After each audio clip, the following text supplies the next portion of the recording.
সামনে চাপা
उत्तरेर प्रताप दा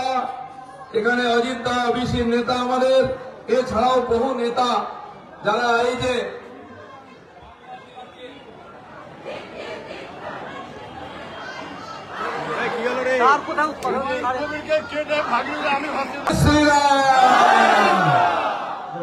পেছন থেকে বলছে লাইন চলে গেছে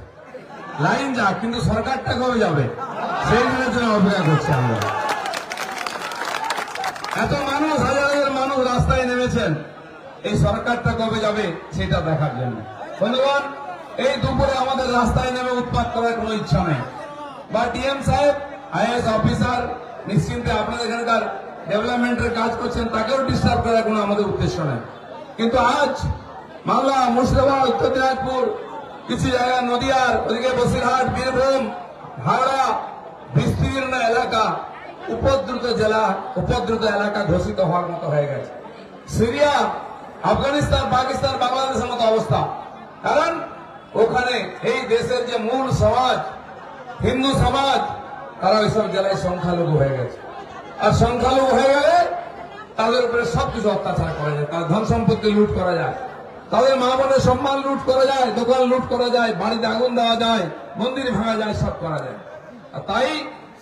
এই বিস্তীর্ণ পশ্চিম বাংলায় জায়গায় জায়গায় ছোট ছোট বাংলাদেশের পাকিস্তান তৈরি হয়ে গেছে এখন ধীরে ধীরে সিরিয়ার মতো পরিস্থিতি তৈরি হয়েছে